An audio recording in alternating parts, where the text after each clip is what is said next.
மகர ராசி அன்பர்களே, மகர ராசியை பொறுத்த வரைக்கும் ஒரு அற்புதமான ராசி தான். இருந்தாலும் இந்த காலகட்டம் உங்களுக்கு ஒரு சவாலான காலகட்டம் அப்படின்னு தான் சொல்லணும். நிறைய பேருக்கு உழைச்சி தேஞ்சு போயிட்டீங்க சார். கொஞ்சம் நேரம் ஃப்ரீயாக இருந்துட்டு கொஞ்சம் நேரம் வேலை செய்யலாம்ல, அந்த மாதிரி ஒரு காலகட்டம். ஃப்ரீயாக இருக்கிறது அப்படின்னா நீங்களாக ஃப்ரீயாக இருக்கிறதில்ல, உங்கள்கிட்ட இருக்கிற வேலையை கொஞ்சம் நேரம் அப்படியே கொஞ்சம் ஸ்லோ பண்ணிவிட்டு உங்களை தானாகவே ஃப்ரீ பண்ணி விடும். இந்த காலகட்டத்தில் கொஞ்சம் எச்சரிக்கையாகவும் இருக்கணும், கொஞ்சம் பார்த்து பத்திரமாகவும் இருந்துக்கணும். வண்டி வாகனத்தில் எச்சரிக்கை தேவை, தொழிலில் கவனம் தேவை. தொழிலில் என்ன கவனமாக இருந்தாலும் கொஞ்சம் முன்ன பின்ன தான் இருக்க செய்யும். சில நேரங்களில் உங்களுக்கு அதீத லாபம் கொடுக்கலாம், அதுவே ரிஸ்க்காகவும் போய் முடியலாம். இந்த காலகட்டம் பழசை விட கொஞ்சம் பரவாயில்லையா வருமானம் வருது அப்படின்னா அதை எடுத்து சேவிங்ஸில் போட்டு வைங்க. அதற்கு பிறகு வரக்கூடிய காலகட்டம் கொஞ்சம் எச்சரிக்கையான காலகட்டம் அப்படிங்கிறது ஞாபகம் வச்சுக்கோங்க. அதே மாதிரி உங்களுடைய டாக்குமெண்ட்ஸ் சம்மந்தப்பட்டது, டிஜிட்டல் சம்மந்தப்பட்ட சில டாக்குமெண்ட்ஸ், டிஜிட்டல் ஏதாவது டாக்குமெண்ட்ஸ் வச்சுருக்கீங்க அப்படின்னா அதை சரி பார்க்குறது, இது எல்லாத்தையுமே ரொம்ப எச்சரிக்கையாக வச்சாகணும் அப்படிங்கிறது ஞாபகம் வச்சுக்கோங்க. தொழில் ரீதியான விஷயங்களில் ரொம்ப எச்சரிக்கையாக இருக்கணும் அப்படிங்கிறது ஞாபகம் வச்சுக்கோங்க. இந்த ராசிக்காரர் சனி பகவான் அதிபதி அப்படிங்கிறதுனால இது ஓரளவுக்கு கஷ்டங்களில் கூட உங்களை பாடம் கற்றுக்கிட்டு மறுபடியும் உங்களை செயல்பட வைக்கும். மகர ராசியில் பிறந்தவங்க எல்லாமே ரிஸ்க் ஃபேக்டர் எடுக்கிறதுக்கு தயங்குவாங்க.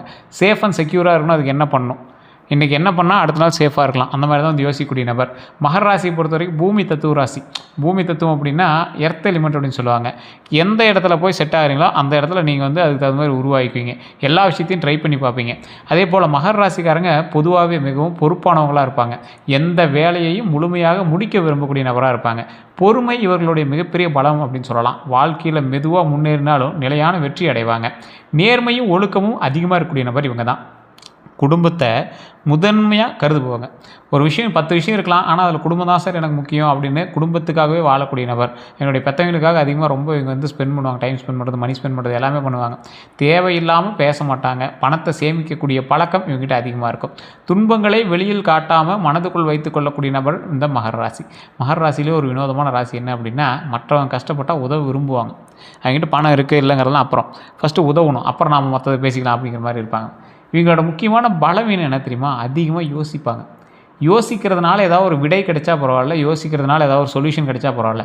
யோசிச்சுக்கிட்டே இருந்தால் எப்படி சார் அப்படிங்கிற மாதிரி தான் உங்களோட யோசனைகள் இருக்கும். உங்களையும் தப்பு சொல்ல முடியாது, ராசியினுடைய நோக்கங்கள் அப்படி. அதே போல் சில நேரங்களில் பிடிவாதமாக இருப்பாங்க, ரொம்ப பிடிவாதமாக இருப்பாங்க, எதுக்கெடுத்தாலும் பிடிவாதம். ஸோ அந்த விஷயத்தில் மட்டும் கொஞ்சம் கவனமாக இருந்துக்கோங்க. உணர்ச்சிகளை வெளிப்படுத்த மாட்டாங்க. உணர்ச்சிகளை வெளிப்படுத்தினீங்க அப்படின்னா ரொம்ப இது பண்ண ஆரம்பிக்கும். ஸோ உணர்ச்சிகளை வெளிப்படுத்தாமல் இவங்க எப்போவுமே அதுக்கு தகுந்த மாதிரி வாழ்ந்துகிட்டே இருக்கக்கூடிய நபர். அனைவரையும் எளிதில் நம்ப மாட்டாங்க. அவ்வளோ சீக்கிரம் யாரையும் நம்ப மாட்டாங்க. யாரையுமே அவ்வளோ சீக்கிரம் நம்பவே மாட்டாங்க. மன அழுத்தத்தை உள்ளுக்குள்ளே சுமக்கக்கூடிய ஒரு நபர். மன அழுத்தம் அப்படின்னா இந்த ராசியை பொறுத்த வரைக்கும் அப்ராக்சிமேட்டாக நீங்கள் யோசிச்சு பாருங்களேன். ஒரு விஷயம் இருக்குது, அந்த விஷயத்தில் ஏதாவது நீங்கள் சரி பண்ணுறீங்க அப்படின்னா, ஒரு மன அழுத்தம் உங்களுக்கு ஒரு மாதிரி இருக்குது, அதை நீங்கள் வெளியே சொல்ல மாட்டீங்க. அதுக்கு தகுந்த மாதிரி நீங்கள் சரி பண்ணிக்கவும் மாட்டீங்க. உங்களுக்குள்ளேயே போட்டு நீங்கள் பூட்டி வச்சுருக்கனால அதனால் ஒரு யூஸும் இல்லை. ஸோ அதை யோசித்து அதை பண்ணுங்கள். தற்போதைய நிலைமைப்படி மகர ராசிக்காரர்களுக்கு எப்படி இருக்குது அப்படின்னா, பல மகர ராசிக்காரர்களோட தற்போதைய நிலைமை என்ன தெரியுமா? உழைப்புக்கேற்ற பலன் தாமதமாக கிடைக்கிது சார். கிடைக்கிது இல்லைன்னா சொல்லலாம், ஆனால் தாமதமாக கிடைக்கிது சார். அதுக்குள்ளே அது எவ்வளோ லாபம் கிடைச்சிருக்கு தெரியுமா? ஒரு எக்ஸாம்பிள், வர வேண்டிய அமௌண்ட்டு ஒரு மாதம் தள்ளி போனால் பரவாயில்ல, 2-3 மாதம் தள்ளி போகுதே, எவ்வளோ வட்டி ஆகுது. உழைப்புக்கு ஏற்ற பலன் தாமதமாக கிடைக்கிறதுனால எவ்வளோ லாஸ் தெரியுமா அப்படிங்கிறது உங்களோட மைண்டில் ஓடிட்டுருக்குது. பண விஷயங்களில் கவனமாக செயல்படுறீங்க. பண விஷயத்தில் கவனமாக செயல்பட்டாலும் ஒரு சில விஷயத்தில் நீங்கள் நினைக்கிற மாதிரி சேமிக்க முடியலைங்கிறது ஒரு கொஷின் மார்க். குடும்ப பொறுப்புகள் அதிகரிக்குது. குடும்ப பொறுப்புகள் அதிகரிக்கிறதுனால ரொம்ப அப்படியே உள்ளே போய் டீப்பாக போயிட்டுருக்குது. தொழிலில் மாற்றம் பற்றி சிந்தித்து வருகிறீங்க. ரொம்ப டீப்பாக போய் சிந்திச்சிட்டு இருக்கீங்க. புதிய வாய்ப்புகளை எதிர்பார்த்து காத்திருக்கிறீங்க. ரொம்ப எதிர்பார்த்து காத்துட்ருக்கீங்க புதிய வாய்ப்புகளை. மனதில் பல திட்டங்கள் இருந்தாலும் அவற்றை செயல்படுத்த சரியான நேரத்தை காத்துட்ருக்கீங்க. சரியான நேரத்துக்காக காத்துட்ருக்கக்கூடிய நபர் நீங்கள். சரியான நேரம் வரும்போது நாமளும் பெரிய ஆள் ஆகும் அப்படிங்கிறது ஞாபகம் வச்சுக்கோங்க. கண்டிப்பாக நாம் பெரிய ஆள் ஆகும். இதுவரை பட்ட கஷ்டங்கள்லாம் கடந்த சில ஆண்டுகளில் பண நெருக்கடி வந்துச்சு, கடன் சுமை வந்துச்சு, நண்பர்களால் ஏமாற்றம் வந்துச்சு, உறவினர்களில் புரிதல் இல்லாமல் போச்சு, தொழிலில் தடை வந்துச்சு, பதவி உயர்வு தாமதமாக இருந்துச்சு, திருமண தாமதம் நடந்துச்சு, குழந்தை பாக்கிய தாமதம் நடந்துச்சு, சொத்து பிரச்சனைகள் நடந்துச்சு. அதே போல் உடல் நலத்தில் கவனமாக இல்லாமல் சில கவலைகள் உங்களுக்கு ஏற்பட்டது. மன அழுத்தம் உங்களுக்கு அதிகமாகவே இருந்தது. சில நேரங்களில் தூக்கம் வரதில்லை சார். நல்லா சொல்லுவாங்க, ஒரு மனுஷனுக்கு கவலை இல்லாத மனுஷன் அப்படின்னா நைட்டானால் மனப்பிரச்சனை இருக்கக்கூடாது, காலையிலானால் மலை பிரச்சனை இருக்கக்கூடாதும்பாங்க. பல பிரச்சனைகளில் சிக்கின இந்த மகர ராசி அதிகமாக பிரச்சனைகள் இருக்குது அப்படின்னா உடல் ரீதியான உபாதைகள், பணம், அதே போல் மனம். இந்த உடல் ரீதியான விஷயத்தில் கால் நரம்பு, முதுகெலும்பு, கழுத்து, இந்த 3 உங்களுக்கு கொஞ்சம் அப்பப்போ இது பண்ணிகிட்டே இருக்கும். சில நேரத்தில் தூக்கம் வராது, தூக்கமின்மை சம்மந்தப்பட்ட விஷயங்கள் இருக்கும். சில நேரத்தில் கவர்மெண்ட் எக்ஸாம் படிப்பீங்க. ஏன்னா மகராசி வந்து குருவோட ஆதிக்கம் இருக்கிறதுனால கவர்மெண்ட் எக்ஸாம் படிக்கிற ராசி நீங்கள். கவர்மெண்ட் எக்ஸாம் படிச்சிங்கன்னா கவர்மெண்ட் வேலைகள் வாய்ப்புகள் 100% உண்டு.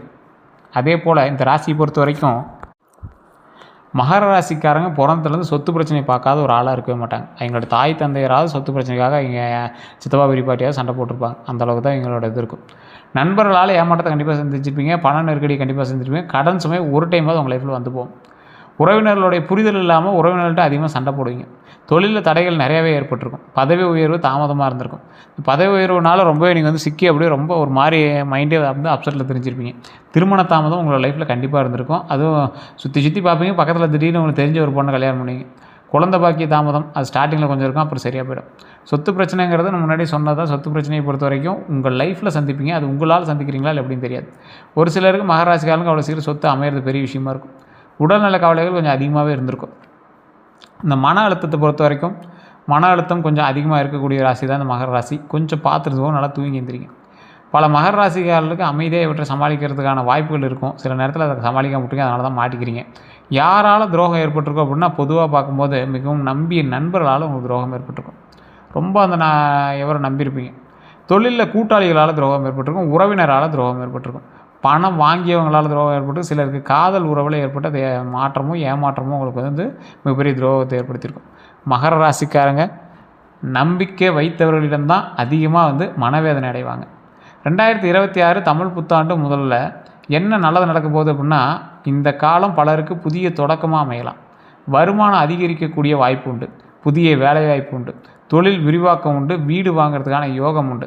2026 தமிழ் புத்தாண்டுக்கு பிறகு நிறைய பேருக்கு மகராசிக்காரர் சூப்பராக இருக்கும்னா, இப்போ நான் சொன்ன விஷயங்கள்லாம் இருக்கான்னு பாருங்கள். அப்படி இல்லை அப்படின்னா உங்களோட தசாபுத்தி தான் பேசணும். தசாபுத்தி பேசணும் அப்படின்னா உங்களோட ஜாதகம் தான் பேசணும். இப்போ நான் சொல்கிறது ராசி பலன்.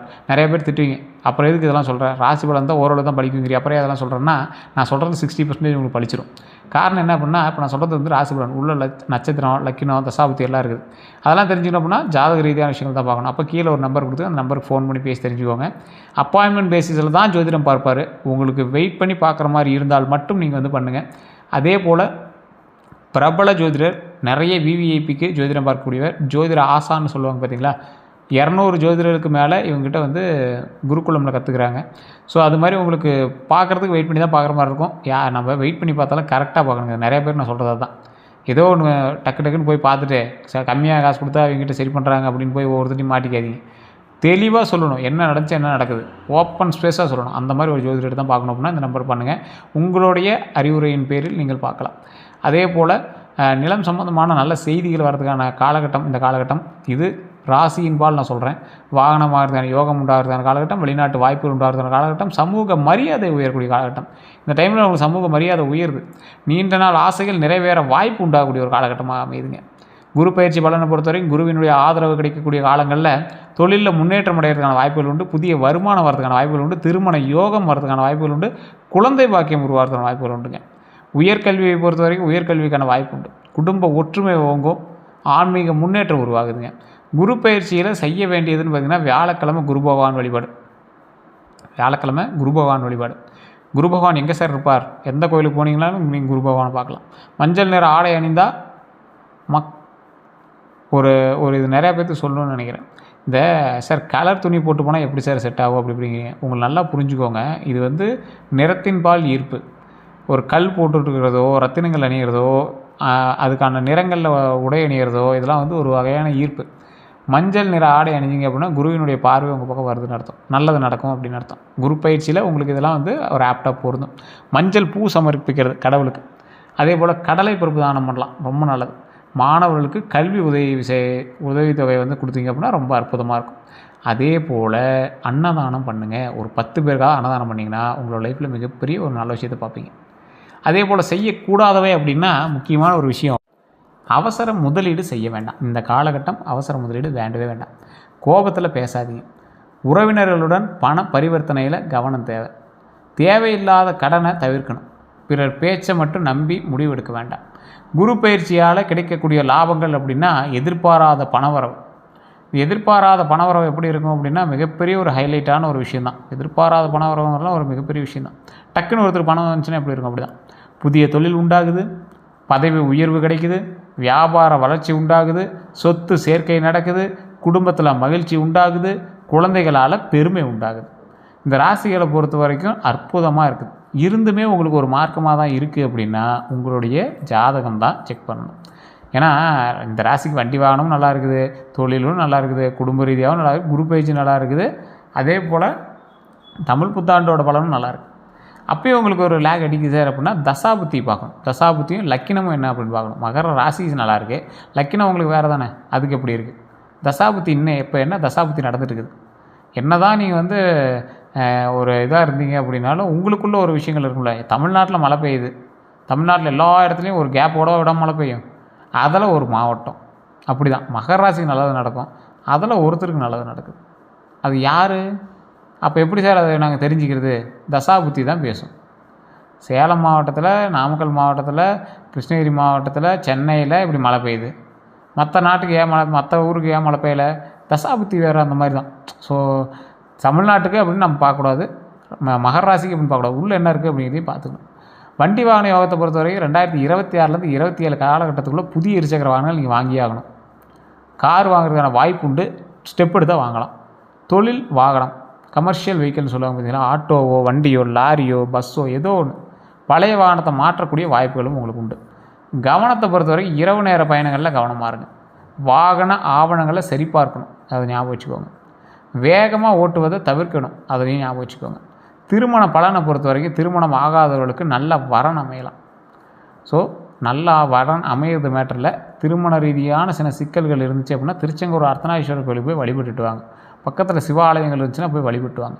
நீண்ட நாட்களாக இருந்த தடைகள் விலகக்கூடிய ஒரு காலகட்டம், குடும்ப சம்பந்தம் கிடைக்கக்கூடிய காலகட்டம், சொந்த தர பொண்ணு கிடைக்கிறதுக்கான வாய்ப்புகள் உண்டு. அதே போல் திருமணமானவர்களுக்கு கணவன் மனைவி புரிதல் அதிகரிக்கும். அதே மாதிரி ஒரு சொல்லிடுறேன், முன்னாடி வந்து இப்போ நான் சொன்னல சொந்தத்தில் பொண்ணு கிடைக்கிற வாய்ப்புகள் உண்டுன்னு சொல்லியிருக்கேன். உடனே மகர ராசிக்காரன் சொல்லுவாங்க, இல்லை நாங்களாம் வந்து பண்ணது வெளியில் தான் பண்ணோம் அப்படிம்பாங்க. இப்போ வாய்ப்புகள் இருக்குதுன்னு சொல்கிறேன், அதாவது திருமணம் ஆகாதவங்களுக்கு சொல்கிறேன். அதே போல் திருமணம் ஆனவங்களுக்கு கணவன் மனைவி புரிதல் அதிகரிக்கும். இதுக்குமே வந்து திருச்செங்கோடு அர்த்தநாரீஸ்வரர் கோயில் உங்களுக்கு அற்புதமான ஒரு அருமருந்து. புருஷ முன்னாடியோட சண்டையாக வந்துட்டு இருக்கிறீங்கன்னா அந்த கோயிலுக்கு போயிட்டாங்க, ரொம்ப அற்புதமாக இருக்கும். குடும்ப அமைதி மேம்படக்கூடிய ஒரு காலகட்டம், புதிய வீடு அல்லது குடும்ப விரிவாக்கம் பற்றிய நல்ல செய்திகள் வரும். அற்புதமான ஒரு காலகட்டமாக இருக்குது. குழந்தை பாக்கியத்தை பொறுத்த வரைக்கும் குழந்தைக்காக காத்திருப்பவர்களுக்கு நல்ல வாய்ப்புகள் உருவாகலாம். குழந்தைகளினுடைய கல்வி மற்றும் முன்னேற்றத்தில் மகிழ்ச்சி கிடைக்கும். அடுத்த 12 நாட்கள் எப்படி இருக்க போகுது அப்படின்னா, முதல் 4 நாட்கள் எதிர்பாராத தகவல் வரும், பணவரவு உண்டாகுது. இந்த காலகட்டத்திலாம் பணவரவு வரும், அது சரியாக பயன்படுத்திக்காங்க. அடுத்த 4 நாட்கள் சிறிய மனக்கசப்பு உண்டு, வேலை பளு அதிகரிக்கக்கூடிய ஒரு காலகட்டம், புதிய சந்திப்புகள் வந்து உங்களுக்கு நடக்கும்.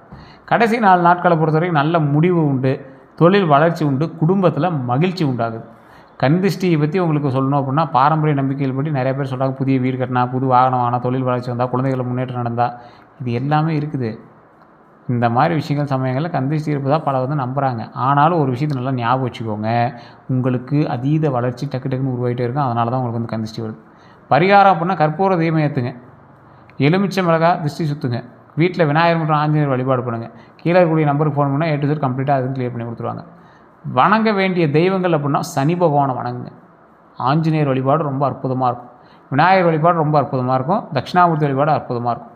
சிவபெருமான் வழிபாடு உங்களுக்கு குடும்ப ரீதியான சிக்கல்களை தீரும், மன ரீதியான சிக்கல்களை தீரும். பெருமாள் வழிபாடு உங்களுக்கு தொழில் ரீதியான முன்னேற்றத்தை கொடுக்கும். ஆஞ்சநேயர் வழிபாடு தைரியத்தை கொடுக்கும். சனி பகவான் வழிபாடு பாடத்தை கற்பிச்சு கொடுக்கும், பிரச்சனையிலிருந்து விலகும். விநாயகர் வழிபாடு எல்லா சிக்கல்கள்லேருந்து உங்களுக்கு தீர்த்து கொடுக்கும். இதுதான் வந்து நீங்கள் கும்பிட வேண்டிய 6 தெய்வங்கள் உங்களுக்கு தரக்கூடிய வரங்கள். எந்த கோயிலுக்கு சார் போயிட்டு தான் நல்லது? திருநள்ளாறு சனீஸ்வரன் கோயில் இந்த காலகட்டத்தில் உங்களுக்கு நல்லது. ஆலங்குடி குருஸ்தலம் போயிட்டாலும் அற்புதமாக இருக்கும். நாமக்கல்லில் இருக்கக்கூடிய ஆஞ்சநேயர், நாமக்கல்லில் இருக்கக்கூடிய ஆஞ்சநேயர்லாம் மிகப்பெரிய ஒரு பவரான கடவுள். நீங்கள் அங்கே போனீங்கன்னா உங்களுக்கே தெரிய ஆரம்பிக்கும். அதுக்கு அடுத்தடுத்து வரக்கூடிய விஷயங்கள். பேரூர் பட்டீஸ்வரர் ஆலயம் அற்புதமான ஆலயம்.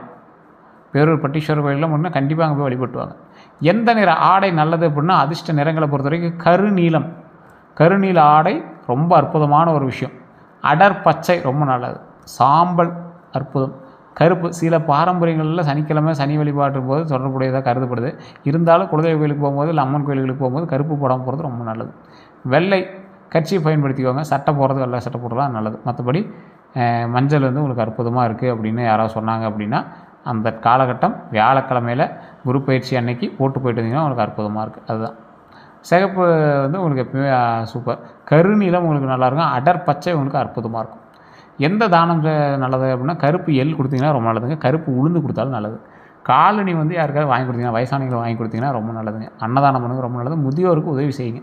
அதான் முன்னாடி சொன்னது தான். காலணியாக இருந்தாலும் சரி, சோறாக இருந்தாலும் சரி, ஏதோ ஒரு ஆடையாக இருந்தாலும் சரி, பெட்ஷீட்டாக இருந்தாலும் சரி, குளிருக்கு பெட்ஷீட்டாக இருந்தாலும் சரி, ஏதோ ஒன்று முதியோருக்கு நீங்கள் வாங்கி கொடுத்தீங்கன்னா ரொம்ப நல்லது. கல்வி உதவித்தொகை செஞ்சால் இன்னும் ரொம்ப நல்லது. படிக்க முடியாத ஏழை குழந்தைகளுக்கு கல்வி உதவித்தொகை ரொம்ப அற்புதமாக உங்களை வந்து மேலோங்கி கொண்டு வரும். எந்த ரத்தின மணிகளான பாரம்பரிய ஜோதிடத்தின்படி நீலம், ப்ளூ ஸ்பெரைன் அப்படின்னு சொல்லுவாங்க. ப்ளூ ஸ்பெரை, அதாவது தனிப்பட்ட விஷயங்களின்படி ரத்தினங்கள் நீங்கள் யாருக்கும் செக் பண்ணிட்டு போகிறது பரவாயில்ல. அப்படி இருந்தாலும் நீலம் நல்லது தான். அதே மாதிரி அமெத்திஸ்ட் அப்படின்னு சொல்லுவாங்க. அதே மாதிரி லோலைட் அப்படின்னு சொல்லுவாங்க. அயோலைட் அப்படின்னு சொல்லுவாங்க. சில ஜோதிடர்களுடைய பரிந்துரைப்படி இந்த கல் நீங்கள் போட்டிங்கன்னா அப்படின்னா ரொம்ப நல்லதுங்க. யார் உங்களுக்கு எதுனா பொறாமை கொண்டவர்கள் தான் உங்களுக்கு எதிரி. அதே போல் உங்களின் வளர்ச்சியை கண்டு பொறாமை கொண்ட விரும்பாதவங்கள்லாம் எதிரி தான். இனிமையாக பேசி பின்னால் குறை கூறுறவங்கலாம் கொஞ்சம் பார்த்துருங்க. தொழிலில் போட்டியாளர்கிட்ட பார்த்துருங்க. யாரிடம் எச்சரிக்கையாக இருக்குன்னா, அதிக வாக்குறுதி கொடுக்குறவங்கிட்ட ரொம்ப எச்சரிக்கையாக இருங்க. பணம் கேட்டு நெருங்குவாங்க பார்த்தீங்களா, அவங்ககிட்ட ரொம்ப எச்சரிக்கையாக இருங்க. உங்களோட ரகசியங்களை அறிய முயற்சிப்பாங்க. சார் இந்த விஷயம் பண்ணியாட்டுங்க, ரொம்ப நல்லா இருக்கு, எப்படி பண்ண அப்படின்னு கேட்குறவங்களாம் ரொம்ப எச்சரிக்கையாக இருங்க. போலி முதலீடு திட்டங்களை கூறுவாங்க, அவங்ககிட்ட ரொம்ப எச்சரிக்கையாக இருங்க. பணவரவு எப்படி இருக்கும் அப்படின்னா 2026 புதிய வருமான வாய்ப்புகள் உண்டாகுது. பழைய பாக்கிகள் எல்லாமே வசூலாகுது. சொத்து மூலம் லாபம் கிடைக்குது. தொழிலில் நிலையான வளர்ச்சி உண்டாகுது. சேமிப்பில் அதிகரிக்குதுங்க. தொழில் எப்படி இருக்கும் அப்படின்னா, அரசு வேலைக்கு முயற்சி பண்ணுறீங்க அப்படின்னா செய்கிறவங்களுக்கு ரொம்ப ஆரோக்கியமாக தான் இருக்கும், ஒன்றும் பிரச்சனை இல்லை. தனியார் துறையில் பதவி உயர்வு கிடைக்கும் போது, புதிய வியாபார ஒப்பந்தங்கள் கிடைக்கும் போது, வெளிநாட்டு தொழில் தொடர்பான விஷயங்கள் அதிகரிக்குங்க. ஆரோக்கியத்தில் மூட்டு வலி, முதுவலி, கழுத்து வலி நான் சொன்னது தான். எலும்பு சம்மந்தப்பட்ட பிரச்சனைகள் இருக்கும். வைட்டமின் டி அல்லது கால்சியம் குறைபாடு கண்டிப்பாக இருக்கும். மன அழுத்தம் இருக்கும், அதை சரி பண்ணிக்கோங்க. உடற்பயிற்சி நல்லாயிருக்கும், நல்லா தூங்கி எந்திரிங்க. சீரான உணவு, இது எல்லாமே கடைப்பிடிச்சிங்கன்னா ரொம்ப நல்லதுங்க. அதிர்ஷ்டமான எண் பொறுத்த வரைக்கும் 4, 8, 22. என்ன சார் 4, 8, 22 ட்ரை பண்ணி பாருங்கள். ஆனால் எல்லா இடத்துலையும் இது பயன்படுமான்னு சொல்ல முடியாது. ஜாதகத்தை வச்சு மீதியை செக் பண்ணிக்கலாம். அதிர்ஷ்ட கிழமைகள்லாம் சனிக்கிழமை, வெள்ளிக்கிழமை. பொதுவாக ஜோடி ரீதியான சேர்க்கைகளின்படி வெளிநாடு செல்ல வாய்ப்பு இருக்குது அப்படின்னு கேட்டால், சிலருக்கு வேலை, கல்வி அல்லது தொழில் காரணமாக வெளிநாட்டு வாய்ப்பு இருக்குது. வீடு வாங்கக்கூடிய யோகத்தை பொறுத்த வரைக்கும் நிதி திட்டத்தின் கீழே முயற்சி செஞ்சிங்கன்னா கொஞ்சம் வாய்ப்பு இருக்குங்க. இப்போ இந்த டைமில் வந்து நிதி திட்டத்தின் கீழே இருக்குது. அதே போல் நீதிமன்ற வழக்குகள் எப்படி இருக்குது அப்படின்னா, பொறுமையோட சட்ட ஆலோசனை பின்பற்றிங்கன்னா கொஞ்சம் சாதகமாக இருக்குது. இது கொஞ்சம் முன்ன பின்னதாக இருக்குது. புதிய தொழில் தொடங்கலாமா அப்படின்னு கேட்டால், ஆராய்ச்சி செஞ்சு தொடங்கலாம். சரியான கூட்டாளிகள் சேர்ந்து பண்ணிங்க அப்படின்னா ரொம்ப நல்லது. அதீத முதலீடுகள் போடக்கூடாது. பங்குச்சந்தையை பொறுத்த வரைக்கும் முதலீடுகள், அவசர முடிவுகள் வேண்டவே வேண்டாம். குடும்பத்தில் ஒற்றுமை அதிகரிக்குமான்னு கேட்டால், பேச்சில் நிதானம் மற்றும் புரிதல் இருந்துச்சு அப்படின்னா ரொம்ப அற்புதமாக இருக்கும். ஆன்மீக முன்னேற்றம் உண்டு அப்படின்னு கேட்டால், இந்த காலகட்டம் அற்புதமாக இருக்குது. கோவில் தரிசனம் மற்றும் தர்ம செயல்களில் ஈடுபடக்கூடிய மனநிலை உங்களுக்கு உருவாகும். 2026 உங்களுக்கு வந்து பலருக்கு ஆன்மீக ஆர்வம் அதிகரிக்கும் அப்படிங்கிறது உண்மை. அதே போல் இந்த காலகட்டம் உங்களுக்கு மெதுவான ஆனால் உறுதியான முன்னேற்றத்தை கொடுக்கக்கூடிய காலகட்டம். எல்லா துறையிலையுமே அற்புதமாக இருக்கும். கொஞ்சம் பொறுமையாக நிதானமாக செயல்படுங்க. அதுலேயும் உங்களுக்கு எந்தெந்த விஷயம் நல்லா இருக்குன்னா, தொழில், பணவரவு, சொத்து, குடும்பம், திருமணம், குழந்தைகள், ஆன்மீகம் போன்ற பல துறைகளில் படிப்படியான வளர்ச்சி ஏற்படக்கூடிய வாய்ப்புகள் இருக்குது. சனி பகவானுடைய பொறுமையையும் ஒழுக்கத்தையும் பின்பற்றி குருவினுடைய அருளையும் அதில் இருக்கக்கூடிய ஆசையையும் நாடி முயற்சிக்கக்கூடிய ஒவ்வொருத்தருக்கும் தொடர்ந்து செஞ்சீங்க அப்படின்னா, அந்த இறைவன் வழிபாட்டை தொடர்ந்து செஞ்சீங்க அப்படின்னா, நீண்ட காலமாக காத்திருந்த பல நல்ல மாற்றங்கள் இந்த ஆண்டிலிருந்து உங்களுக்கு அனுபவிக்கிறதுக்கான வாய்ப்புகள் ரொம்ப அதிகமாகவே இருக்குங்க. வேறு ஏதாவது தகவல் வேணும் அப்படின்னா கீழே கூடிய நம்பர் ஃபோன் பண்ணுங்கள். கமெண்ட் செக்ஷனில் பதிவிடுங்க. இப்போ நான் சொன்னது உண்மையா இல்லையா அப்படின்னு, எந்த அளவுக்கு உண்மை இருந்துச்சு அப்படின்னு மறக்காம கமெண்ட் செக்ஷனில் பதிவிடுங்க. அதே மாதிரி இதுவரை நம்ம சேனல் சப்ஸ்கிரைப் பண்ணுவாங்க, சப்ஸ்கிரைப் பண்ணிக்கோங்க. பக்கத்தில் பெல் பண்ண மறக்காம ப்ரெஸ் பண்ணிக்கோங்க. ஃபாலோ பண்ணிக்கோங்க ஃபேஸ்புக்கில் பார்த்தீங்கன்னா. எல்லோரும் நன்றி நண்பர்களே.